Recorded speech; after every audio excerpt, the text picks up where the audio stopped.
मध्यरात्री झालेल्या मतदानानंतर लोकसभेमध्ये वक्फ दुरुस्ती विधेयक मंजूर। विधेयकाच्या बाजूने 288 मतं, विरोधात 232 मतं।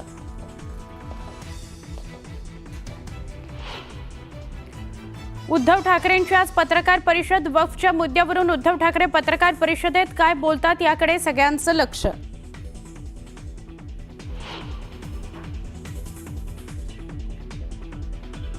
पौराणिक काळात श्री हनुमान तर आता आधुनिक काळात शिवाजी महाराज हेच आदर्श। नागपुरात एका कार्यक्रमात बोलताना सरसंघचालक मोहन भागवतांचं मोठं विधान।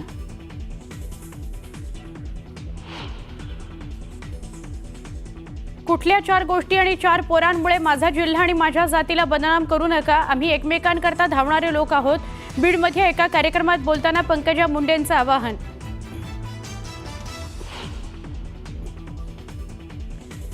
महायुती सरकारच्या 100 दिवसांच्या कृती आराखड्यातील 84% कामं मार्गी लागली। मुख्यमंत्री देवेंद्र फडणवीसांनी घेतला कामांचा आढावा, तर उर्वरित कामं 1 मे पूर्वी पूर्ण करण्याचे सीएमचे निर्देश।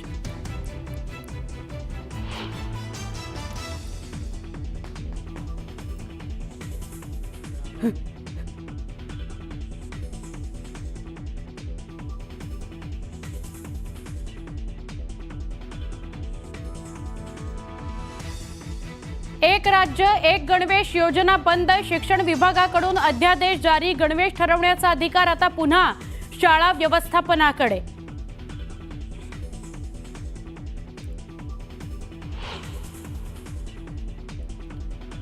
विदर्भात धडाडणार एकनाथ शिंदेंची तोफ। आभार दौऱ्यानिमित्त शिंदे आज यवतमाळमध्ये जाहीर सभाही घेणार।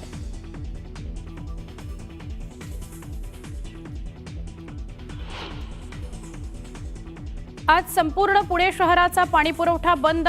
पंपिंग आणि विद्युत विषयक तातडीच्या देखभाल आणि दुरुस्ती कामांकरता पाणीपुरवठा बंद राहणार। विदर्भामध्ये वादळी वाऱ्यासह गारपिटीचा इशारा। हवामान खात्याकडून ऑरेंज अलर्ट जारी, तर उर्वरित राज्यात येलो अलर्ट।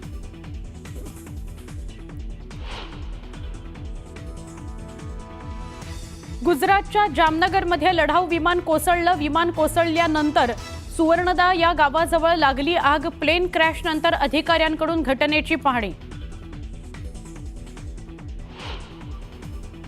अमेरिकेचे अध्यक्ष डोनाल्ड ट्रम्प यांच्याकडून नव्या करांची घोषणा। भारतालाही धक्का देत लावला 26% कर। जगभरातल्या व्यापाऱ्यावर होणार मोठा परिणाम।